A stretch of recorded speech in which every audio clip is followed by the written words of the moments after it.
주님 감사합니다. 오늘도 저희들에게 한 날을 허락하셔서 하나님께 예배를 드릴 수 있도록 해주시고 또 하나님의 말씀을 들을 수 있도록 은혜를 베풀어 주신 걸 감사합니다. 천지 만물이 다 하나님께서 창조하셨고 또 우리의 앞날을 하나님께서 다 아심에 대해서 위로를 얻습니다. 저희가 어떤 환경과 어려운 가운데 있다 할지라도 저희와 함께 하시는 하나님으로 인해서 저희가 용기를 얻고 담대하게 주님이 걸어가신 그 길을 걸어갈 수 있기를 간절히 구합니다. 이 시간을 주님의 성령께 의탁합니다. 주의 성령께서 저희들의 이 딱딱한 마음을 열어주시고 또 지혜와 계시의 영을 더해주셔서 하나님의 심중의 비밀인 이 그리스도에 대해서 더 깊이 알 수 있도록 은혜를 베풀어 주시길 기도합니다. 주님 이 시간을 부탁하고 주 예수 그리스도의 귀하신 이름으로 기도했습니다. 아멘. 네, 안녕하세요. 이 시간은 저희가 지난 시간에 이어서 10과 사탄과 그 상분 체제를 마치는 그런 시간을 갖고자 합니다. 지난 시간에 저희가 사단의 기원에 대해서 말씀을 드렸고요. 사단은 여전히 공중권세 잡은 자요 이 세상의 신으로 활동을 하고 있습니다. 저희가 그 모임 가운데 사단의 회방을 경험할 수 있고 그렇습니다. 그러나 우리를 지키신 우리 주님을 인해서 저희가 담대하게 이 어려운 이 때를 극복했으면 하는 생각이 듭니다. 요즘 77페이지 보시면 베드로전서 5장 8절 이런 말씀이 있습니다. 근신하라 깨어라 너희 대적 마귀가 무는 사자같이 두루 다니며 삼킬 자를 찾느니라. 이 마귀는 무는 사자같이 두루 다니고 있습니다. 저희들 가운데 어떤 형태든지 역사하고 있습니다. 그러니까 하나님의 뜻을 회방하고 하나님의 영광을 가리우고 성도 간의 이간질하고 포도원으로 묘사되는 이 회중을 방해하고 어지럽히고 있습니다. 그때 저희는 근신하고 깨어서 이것을 잘 분별해서 주님께 의탁하고 저희들의 믿음을 지키는 그런 기회로 삼았습니다. 사단의 기원은 사단은 인격적인 존재입니다. 그리고 영적인 존재이기 때문에 저희가 이 사단의 존재에 대해서 분명하게 알아야 됩니다. 사단은 그 이전에 타락하기 전에 기름 부음 받은 덮는 부름이었다라고 저희가 말을 했습니다. 그러나 그가 이사야서 14장 12절을 보시면 그가 교만하게 되었다라고 말씀하셨습니다. 이사야서 14장 12절부터 20절까지의 말씀에 근거해서 그가 타락하기 전에는 굉장히 아름답게 지어진 창조된 영적 존재였지만 타락한 이후에는 하나님의 존존에서 이제 쫓겨나서 지금은 공중에 거하는 이 세상 신으로 활동하고 있습니다. 에스겔서 28장과 이사야서 14장 말씀을 통해서 저희가 함께 진행하고 있습니다. 사단의 현재 위치는 지난번에 말씀드린 것처럼 공중에 있습니다. 하나님의 보좌 앞에서는 쫓겨났지만 여전히 지금 공중 가운데 있고 사단의 그 왕국은 마태복음 12장 24절부터 30절에 의하면 사단은 자신의 영역에서 통치자로 군림하고 있습니다. 이것이 사단의 왕국입니다. 그래서 하나님께 속하지 않는 자들 모두 사탄에게 속해 있습니다. 그리고 그들에게는 사망이 왕노릇하고 있습니다. 그리고 사탄에게 속한 그 영적인 존재들 중에 에베소서 6장 12절 보시면 하늘의 정사, 번제, 이 세상의 어둠의 주관자들, 높은 곳들에 있는 악의 영들이 있습니다. 이 악한 영적 존재는 이 땅의 왕들과 통치자들을 또 미혹하고 역사하고 있습니다. 세상을 어지럽히고 있습니다. 다니엘서를 보면은 저희가 다니엘서 10장 10절부터 14절을 보면 다니엘이 기도했을 때 하나님께서 하늘에 속한 사자를 다니엘에게 보냈습니다. 그런데 사탄이 지배하는 페르시아 왕국의 통치자 어떤 그 영적 존재가 있었습니다. 바사 국군이라고 번역이 되어 있는데 그가 이 하나님의 사자를 3주 동안 해방했다라고 말씀하고 있습니다. 그 영적인 전쟁에서 천사장 미가엘이 그를 도왔다라고 기록되어 있습니다. 사단의 그 방법은 속이는 자로 등장하고 있습니다. 거짓말쟁이. 거짓의 압이라고 요한복음 8장 44절에서 말씀하고 있습니다. 또 사단은 광명의 천사로 자신을 가장해서 유혹하고 있습니다. 이 거짓 선지자, 거짓 교사들을 통해서 멸망케 할 이단을 또 기독 교계 안에 가만히 끌어들여서 주님을 부인하게 합니다. 진리의 도를 해방합니다. 영적으로 음행을 하게 합니다. 여러 가지 인류 문명을 이용하여서 신비주의, 강진술, 철학, 과학, 문명을 통해서 하나님의 영광을 가리고 있습니다. 그가 지금 추구하고 있는 것은 하나님의 왕국의 모사품인 사단의 제국을 건설하려고 하는 것입니다. 그 성경에서 바벨론 제국이라고 말씀을 하고 있습니다. 그래서 저희가 그 창세기에 바벨탑 나오지 않습니까? 바벨탑을 쌓아서 모여서 하나님의 영광을 가리고 우상 숭배하려 했던 그들 하나님께서 흩으신 것을 저희가 창세기 말씀 통해서 알고 있습니다. 이 종말에도 이 인류 역사 가운데서도 사단은 그렇게 역사하고 있습니다. 그러나 우리 주님께서 창세기 3장 15절에 나타난 그 복음과 같이 사단의 머리를 상하게 하셨습니다. 십자가에서. 그리고 사단은 그의 발꿈치, 주님의 발꿈치를 상하게 할 것이라고 한 말씀처럼 이렇게 역사를 했습니다. 이번 시간에는 계시록 12장에 나타난 그 부분하고 13장에 나타난 부분을 이렇게 나누면서 사단에 대한 것을 정리를 해보겠습니다. 계시록 12장 잠시 보시겠습니다.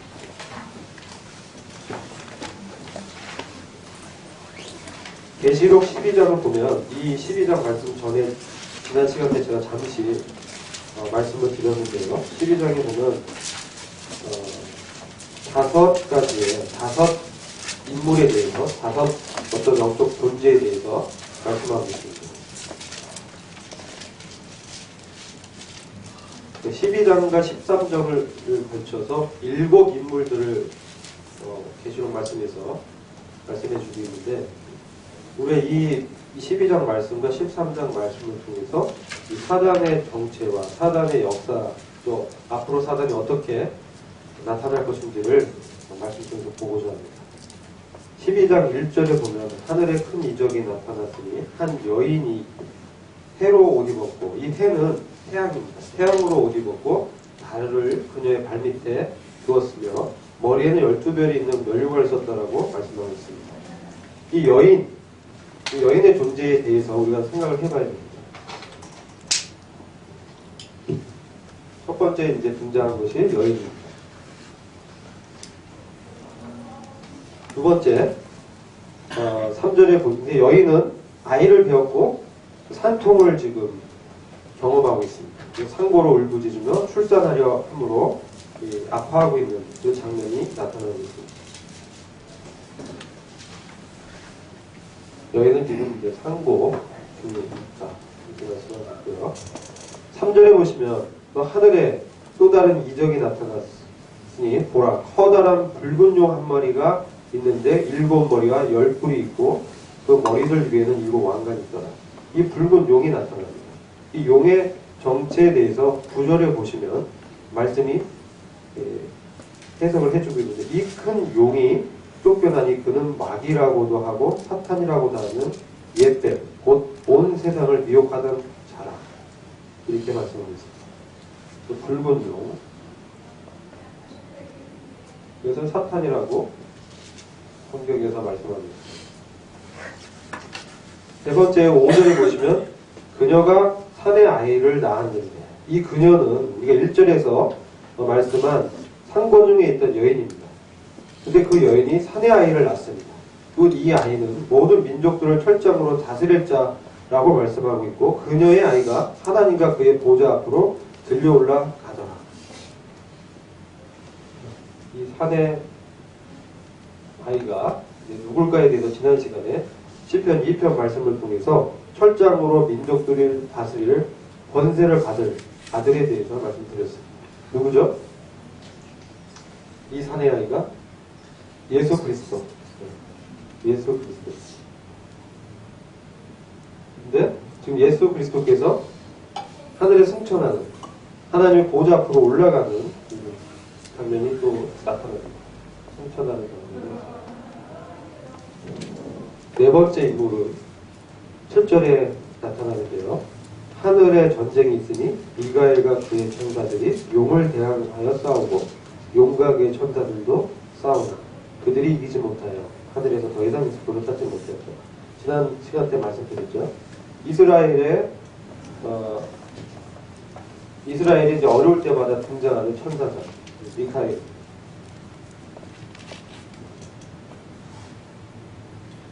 다니엘서 12장을 보시면 미가엘에 대해서 잠시 또 나오는데요. 다니엘서 12장 잠시 보겠습니다.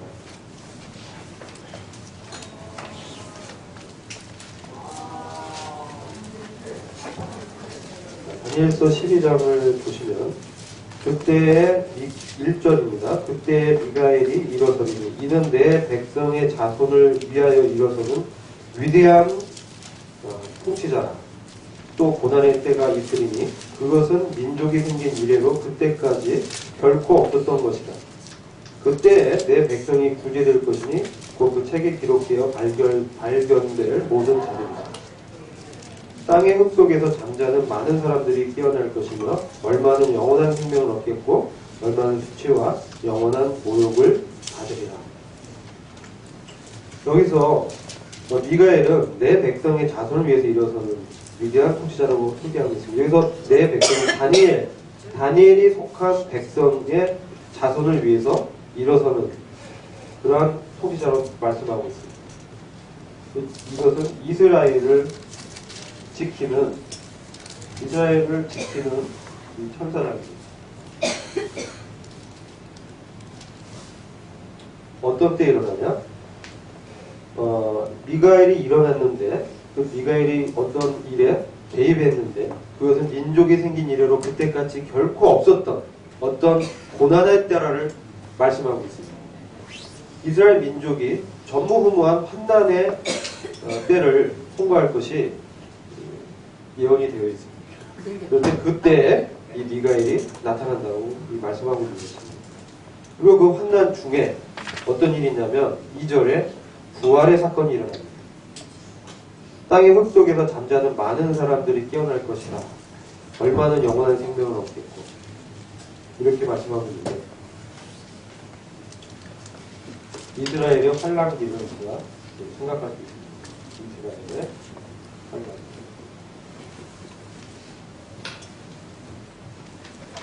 이것은 우리가 야곱의 고난의 때라고도 다른 말을 할 수 있고요. 성경에서 마태복음 24장 잠시 보시겠습니다. 마태복음 24장 신약성경 성경 공부시켜서 참 오늘 좀 말씀 많이 찾긴 하는데요. 예언을 좀 해석하기 위해서 필요한 구절이었는데 마태복음 24장 15절과 또 21절입니다. 15절은 제가 먼저 읽어드리면 그러므로 너희가 선지자 다니엘을 통하여 말씀하신 멸망에 가증한 것이 거룩한 곳에 선 것을 보리니 멸망에 가증한 곳은 우상인데 거룩한 곳은 예루살렘 성전입니다. 그 예루살렘의 성전에 우상이 세워질 것을 말씀하고 있는 것입니다. 그때에 유대에 있는 자들은 산들로 돌아갑니다. 이 마지막에 있을 그 환난의 한 장면을 예언하고 있는 것입니다. 21절 보시면 이는 그때의 대환란이 있으리니 그와 같은 것은 세상이 시작된 이후로 지금까지 없었으며 또 결코 없을 것이기 때문이다. 이렇게 말씀하고 있습니다.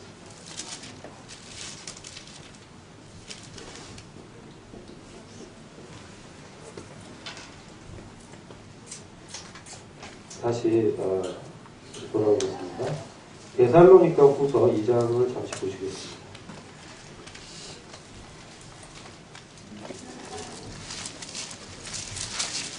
데살로니가 후서 2장을 보시면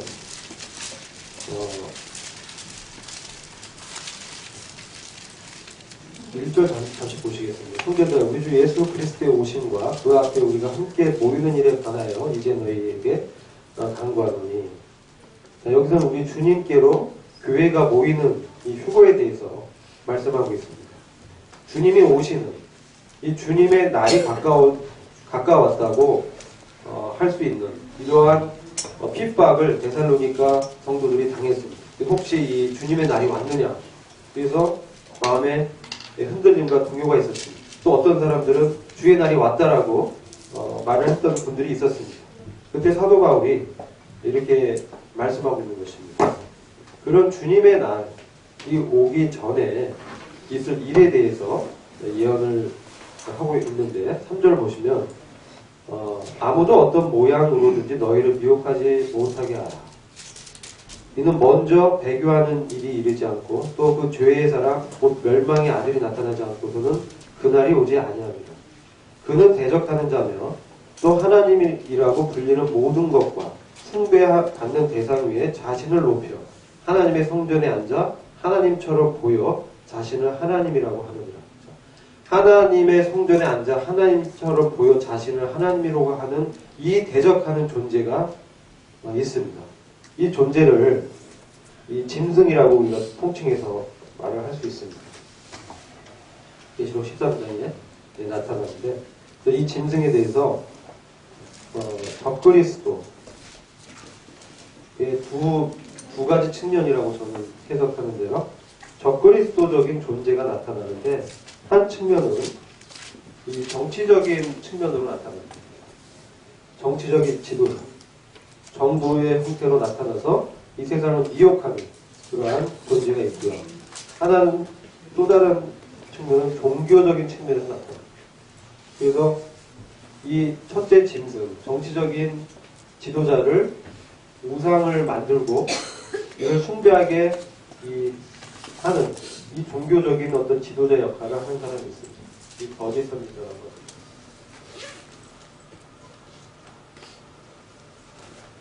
이런 역할을 하는 존재가 말세에 이렇게 나타난다고 말씀하고 있습니다. 그가 이 우상을 어디에 세우냐? 예루살렘 성전에 세우는 것입니다. 멸망에 가져간 것이 거룩한 곳에 선 것을 볼 때라고 했을 때 그것을 그렇게 지금 저희는 신학자들도 그렇고 대부분 그렇게 해석하고 있습니다. 계시록으로 다시 돌아오겠습니다. 계시록 들어가서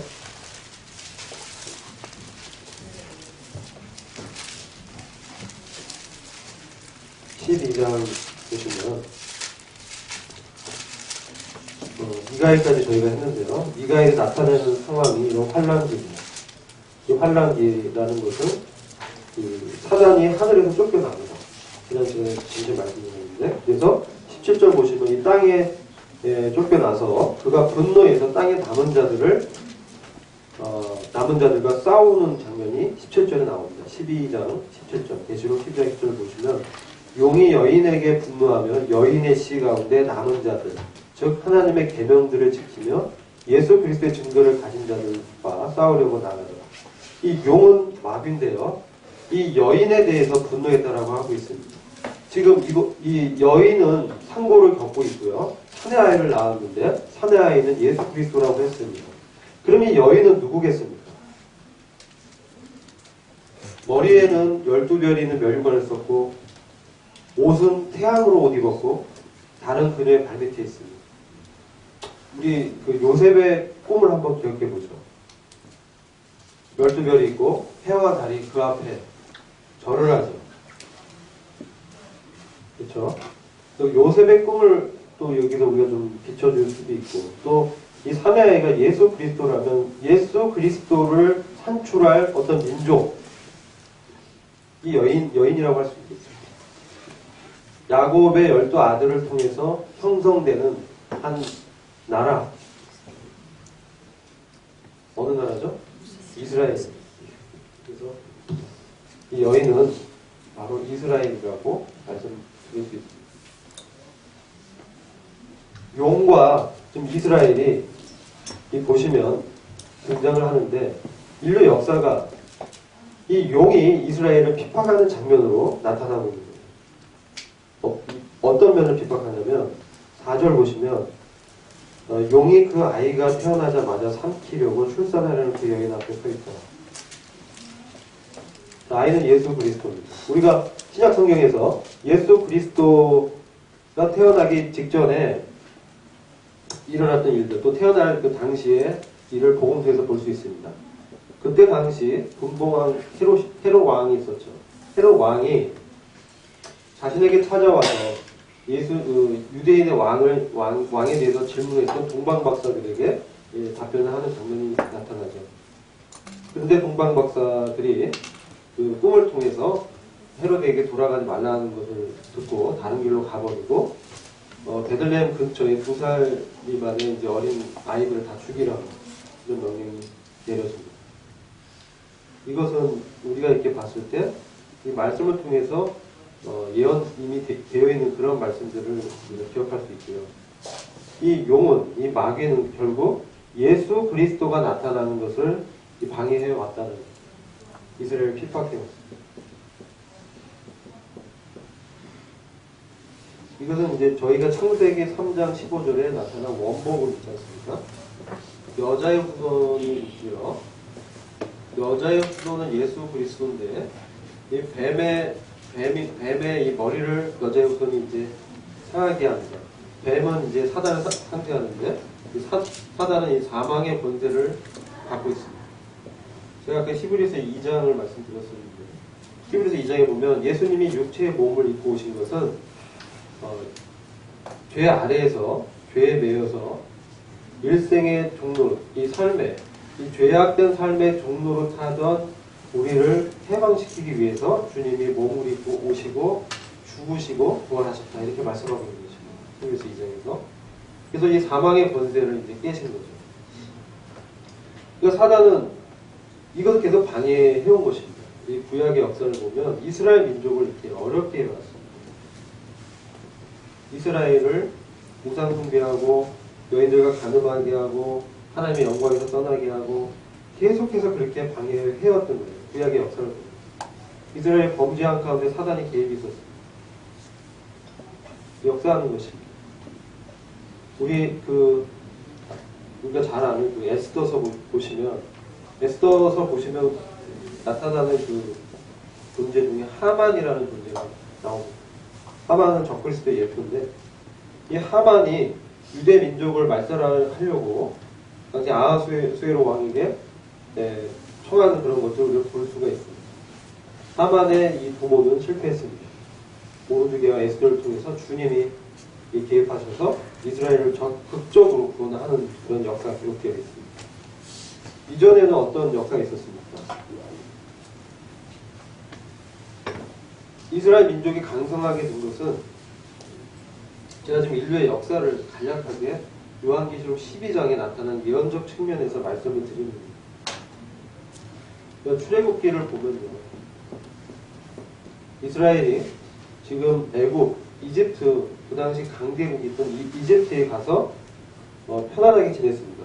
이 요셉이라는 걸출한 주님을 예표하는 이 요셉이라는 인물이 먼저 내려가고 이스라엘 민족뿐만 아니라 그 지역에 7년간의 이 훈련이 들었을 때 예비하는 그 역할을 요셉이 총리 대신으로 완수를 합니다. 그리고 이스라엘 민족이 이제 오게 되죠. 이건 저희가 구약 그 창세기 보면 잘 나타나 있고요. 그러면 여기서 이제 등장하는 왕이 바로 왕입니다. 보시면 요셉을 알지 못하는 요셉에게 나타난 하나님을 알지 못하는 바로 왕이 나타나서 이 이스라엘의 강성함을 두려워해서 남자아이를 다 죽이라고 하죠. 남자아이 나면 다 그냥 죽여라. 강물에 버려버려라. 이 산파들에게 그런 명령을 내렸습니다. 하나님을 두려워하는 그 산파가 민족의 그 위대한 영웅이었던 모세를 이제 구해내죠. 이제 그 부모를 통해서 이 모세가 태어났는데 이 부모로 이제 이 믿음을 허락하셔서 이제 구원하는 어떤 인도자 역할을 합니다. 이런 역사, 이 바로의 역사, 이때 나타난 나라가 애굽. 애굽이 공격을 한 장면. 그 다음에 아수르, 바벨론, 그 다음에 페르시아, 그리스, 로마, 세계 열강, 이 제국들을 보면 아수르에 나타나는 이 사내립 왕이 또한 우리 이스라엘 민족을 핍박했습니다. 바벨론에 나타나는 느부갓네살 왕이요, 유대를 멸망시킵니다. 세르시아에 나타나는 것이 아하스웨로 왕의 하만이 그랬고요. 그리스에 또 그리스에 또 이제 왕이 있었습니다. 그리스에서도 왕이 나타나서 그 알렉산더 왕이 있죠. 알렉산더. 알렉산더 사후에 이제 4개 나라로 나눠지면서 남왕조와 북왕조로 나눠지고, 이 북왕조 시리아, 남왕조는 이집트를 중심으로 패권이 이렇게 나뉩니다. 그리고 이 시리아가 주로 이제 이스라엘을 공격합니다. 그 다음에 패권을 잡은 로마의 가이사, 시저가 이제 우리가 아까 말씀드렸던 그 주님 나신 그 당시에 이방 제국이었는데, 그렇게 헤롯 대왕이라는 유대 분봉왕을 세워서 주님 나타나시는 것을 방해합니다. 그러니까 주님 사후에는 어떻게 될까요? 주님의 십자가 사건 이후에 그 AD 70년에 로마가 그 예루살렘을 완전히 이제 멸망시킵니다. 그래서 역사에서 이스라엘이 없어지죠. 그리고 1948년에 이제 이스라엘이 독립을 합니다. 역사에 다시 등장한 거예요. 거의 2000년에 가까운 시간 동안 이렇게 하나님이 이렇게 보호해 오신 거고, 지금 2014년 시간이 흘러온 거예요. 그리고 우리가 보는 요한계시록 12장은 인류의 역사가 그리스도의 나타나심을 계속 회방해 왔다라는 것을 보게 됩니다. 이스라엘의 역사를 통해서 구원자이신 그리스도가 나타나는 것을 회방해 왔고요. 이제 또한 교회라는 어떤 이스라엘이 다시 회복되기 이전에 교회라는 주님의 몸을 지금 부르고 계십니다. 이 교회를 또한 어렵게 하고 있습니다. 무엇을 어렵게 합니까? 교회를. 우리가 이 이스라엘을 해방해온 이 붉은 용의 이 역사를 통해서 교회가 주님을 이 세상 가운데 증거하는 것을 사단이 회방해오고 있다는 거예요. 교회가. 그리스도가 나타나는 것을 방해하는, 그게 사단의 목표고 사단이 노리고 있는 것입니다. 그래서 그리스도의 영광을 교회가 이 세상 가운데 드러내는 것을 계속 방해하고 있는 겁니다. 그 교회 가운데 어려움을 줍니다. 가라지도 뿌리고요. 사단의 어떤 괴계를 계속 던집니다. 우리 예배 시간 때도 그런 불미스러운 일이 있었는데 이렇게 계속 방해하는 것입니다. 왜 그렇습니까? 그리스도의 영광을 나타내지 못하도록 방해하는 겁니다.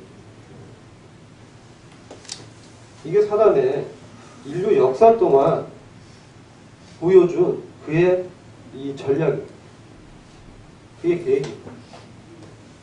그러나 이 사단은 곧 갇힌 운명에 처해 있는 것입니다. 지난번에 말씀드렸죠. 무적행에 1000년 동안 갇히는, 그 1000년 동안 갇히는 그 기간 전에 있을 사건이 대환란이 있는 것입니다. 7년간의 환란기가 있는데, 그때 이제 등장하는 것이 이런 배경에 대해서 우리가 이 요한계시록 통해서 볼 수 있는 것입니다.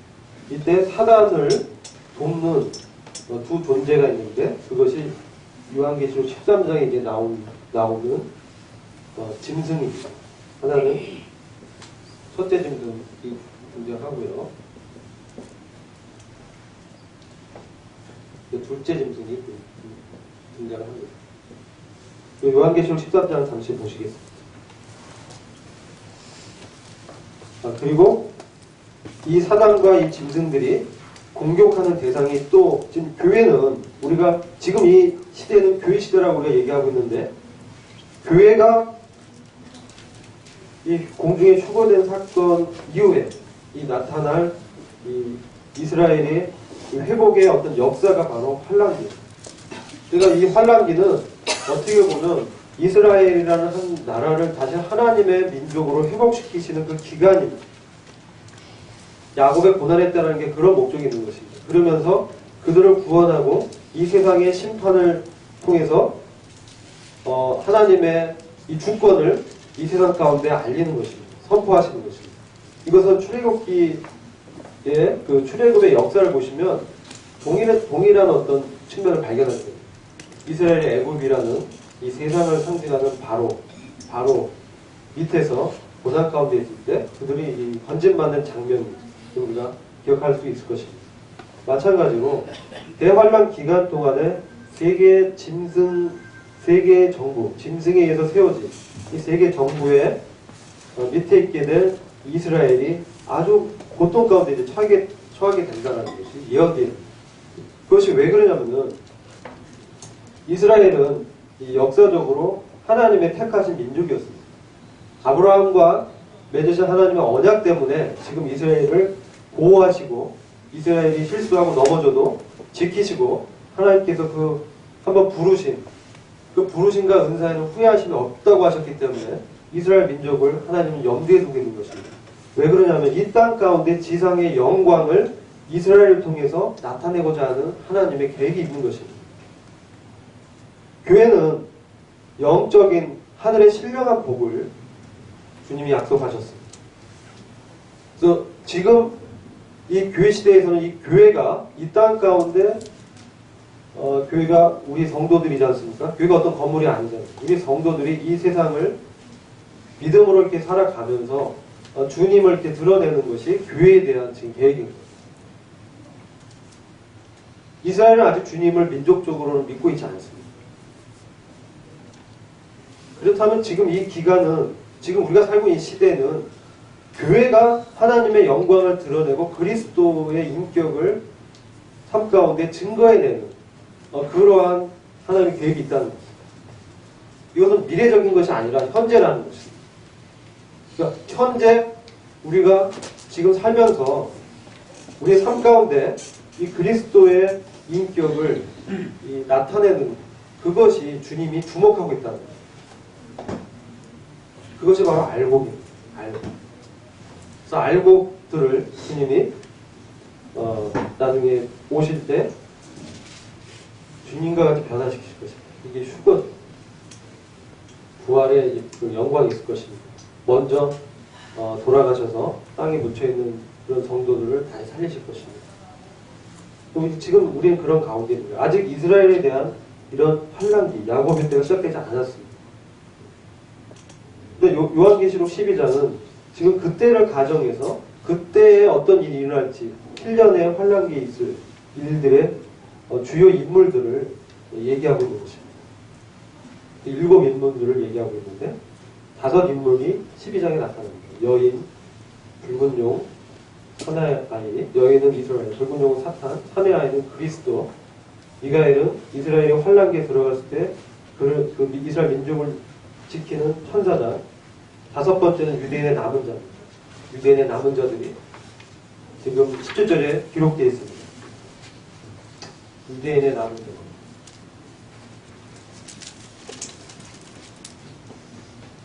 유대인의 남은 자들이 어떤 사람이냐면 하나님의 증거를 가진 사람들이에요. 여기 보시면 하나님의 계명들을 지키며 예수 그리스도의 증거를 가진 자들이라고 말씀을 하고 있습니다. 이들은 이 환란기에 들어가서 이들 믿음을 갖게 된 사람들이에요. 주님에 대한 믿음. 그전에는 아직까지 우리 예수님을 메시아로 믿지 않고 있습니다. 지금 믿고 있는 메시아닉 주는 교회에 속하는 사람들입니다. 그들은 교회의 영초, 인종 유대인이지만 그러나 유대인들 중에 아직 믿지는 않지만 환란기를 통해서 구원받을 남겨진 자들이 있다는 거예요. 이 사람들은 하나님의 계명을 지키고 예수님의 증거를 가졌다라고 하고 있습니다. 그래서 이 유대인의 남은 자들을 누가 공격해요? 용이 땅에 쫓겨나서 이 유대인의 남은 자들을 핍박하는 것입니다. 그리고 이제 13장에는 사단의 하수인인 첫째 짐승과 둘째 짐승이 나오는데, 여기 보시면 바다에서 올라오는 한 짐승이 첫째 짐승이라고 소개하고 있습니다. 첫째 짐승은 이 바다에서 올라옵니다.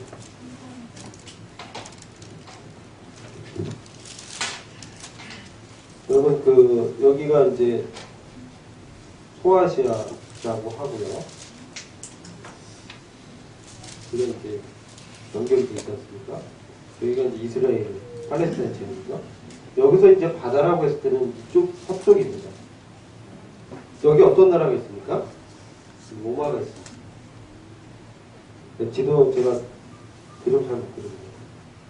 그래서 요한이 봤을 때 바다라고 했을 때는 바로 이 로마, 유럽 지역에서 일어나는 지도자를 얘기하는 거예요. 둘째 짐승은 어디서 일어나요? 땅에서 일어나요. 땅 어디입니까? 이스라엘. 둘째 짐승은 땅인데 이스라엘로 이들을 봅니다. 이스라엘에서 거짓 선지자가 나타날 거라고 분명하는 것입니다. 유대인입니다. 그래서 유대인 중에 특출난 그 웅변을 하는 사람이 등장해서 이 첫째 짐승을, 즉 이 정치적인 지도자를 로마의 문명을 받은 로마의 세력간에 있는 새로운 어떤 정부를 구성하는 그 정치적인 지도자를 숭배하게 사람들을 유혹합니다. 이 역사가 지금 기록됩니다. 제가 지어낸 얘기가 아니라 이것이 요한계시록 17장에 나타나고요. 13장 후반부에도 나타납니다. 이 첫째 짐승이 죽음에 이르는 치명상을 입게 됩니다. 그래서 이 짐승에 대한 이 스토리는 다음 시간에 조금 더 말씀을 드리고자 합니다. 오늘 12장 말씀이 좀 중요해서 말씀드렸고요. 17장 말씀 다음 시간 때 좀 더 고하면서 말씀드리겠습니다. 선생님들 중에 기대해 주시고 시간 마치도록 하겠습니다. 다른 건 다 이해가 되는데, 네. 사내 아이가 예수 그리스도다. 네. 근데 이 시점이 지금 어떤 시점이냐면, 지금 일곱째 나팔이 부르는 시점이란 말이에요. 그때 지금 일어나는 일인데, 지금 예수님은 이미 지금 보좌에 앉으셔서 지금 다 이 영광을 받으시고 지금 하는데, 이때 왜 사내 아이가 이스라엘 백성에게 태어나서 이때 하늘에 올라가서 싸우는지. 이것은 이제 시대의 배경이 환난기, 아까 이제 제가 말씀드린 이스라엘의 역사를 제가 말씀드린 게 요한계시록 12장 자체의 이해는 그 어떤 역사적인 배경을 갖고 이해를 해야 된다라고 말씀드린 게, 일곱째 나팔 이후에 그 사건이 일부가 있습니다.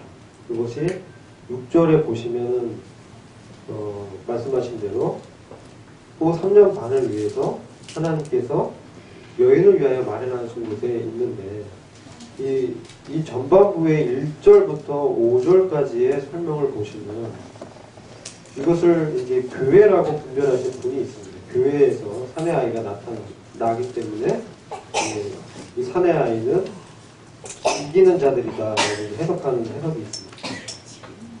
근데 보시면은 여러 가지 이 여인에 대한 해석 중에 사내 아이를 낳는다라고 했을 때 이 여인이 과연 그러면 교회냐라고, 교회가 어떻게 사내 아이를 낳느냐, 교회가 어떻게 예수 그리스도를 낳느냐라는 해석의 문제가 생기는 것입니다. 왜냐하면 이 사내 아이가 하는 일은 아이가 모든 민족들을 철장으로 다스릴 자라고 말씀하고 있는 거거든요. 그럼 이것은 우리가 성경을 해석할 때는 예언된 사건을 얘기하고 있는데, 이것은 시편 2편에 예언되어 있는 사건이다. 시편 2편하고 연결해서 요한계시록 12장을 같이 좀 이해가 되어야 이 역사적으로 이것은 10편 2편 잠시 보실까요? 10편 2편 잠시 보시면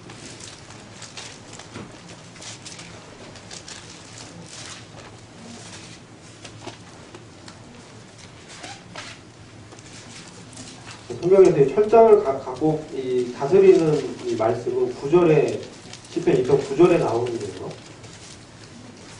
그 7절부터 이 9절의 말씀을 통해서 사내 아이가 누군지를 먼저 우리가 해석해야 됩니다. 이 사내 아이가 누군지가 해석이 돼야 여인이 누군지가 해석이 되는 것이거든요. 10편 2편 이 9절 보면 먼저는 그 6절부터 보시면 거룩한 산 시온위에 내 왕을 세웠도다. 내가 칙령을 선포하리라. 주께서 내게 말씀하시고 너는 내 아들이라. 오늘 내가 너를 낳았노라. 내게 구하라. 그럼 내가 너에게 이방을 내 유업으로 땅의 맨끝을 내 손으로 주리라. 내가 그들을 철장으로 깨뜨릴 것이며 토기장이의 질그릇같이 산산이 보수리라. 이렇게 하고 있습니다. 자, 2장 1절 보시면 어찌하여 이방이 분노하며 백성들이 헛된 일을 취하는가. 땅의 왕들이 나서고 치리자들이 서로 의논하여 주와 그의 기름 부음 받은 일을 대적한다라고 말씀하고 있습니다. 그러니까 20편 2편은 예언적인 측면이 굉장히 강한데 특별히 이미 주님께서 이방 즉 열방을 유업으로 받고 땅의 맨끝을 소유로 받게 될 그러한 때가 미래적인 어떤 때가 있다라는 것이고 그때 주님이 철장으로 그들의 권세를 깨뜨리는 것이 예언되입니다. 그럼 이방을 유업으로 땅의 맨끝을 소유로 얻게 되는 사건은 어떤 것이냐? 이것은 성경을 구약 성경도 그렇고 신약을 보면 아직 이루어지지 않은 사건이라고 우리가 볼 수 있는 것입니다. 여기는 실질적으로 주님이 이방을 유업으로 얻을 그때를 말씀하고 있습니다. 지금 믿지 않는 모든 나라들이 주님을 예수 그리스도로 주라 고백하는 것. 그래서 그 주님의 권위 앞에 복종하는 그때가 있다는 것입니다. 그래서 그때는 주님이 철장으로 권세를 행사하는 그때인데 이때가 예언이 돼 있다라는 것을 제가 전에 이제 스가랴서 말씀을 통해서 말씀드렸습니다. 시편 2편과 스가랴서 잠시 보시겠습니다. 그러면 시간이 없으니까 네. 12장은 시편 2편과 스가랴서의 배경으로 해석을 해야 해석을 해야 하는 게 아니고 네. 그 배경으로 기록된 거냐고. 그렇죠. 이런 환란 때하고 관련이 없냐고. 환난 때와 관계된 부분이 나오죠. 뒷부분에 나옵니다. 환란 때 이게 이 기록이 돼서 이때 이걸 이 환란 때 주님께서 재림하심으로 당신의 주되심을 이제 증거하십니다. 이때는 아직 우리 주님이 재림한 거 아니잖아요. 그렇죠. 이건 지금 주님은 지금 보좌에 계시다고. 계시는데 그래서 지금 예. 주님이 인을 떼십니다, 지금. 네. 주님이 인을 떼고 지금 주님이 나팔을 부르시는데 이 사건이 일어난다. 근데 이제 요한계시록 생각할 때 이게 시대의 순서대로 되어 있다라고는 꼭 보지 않습니다.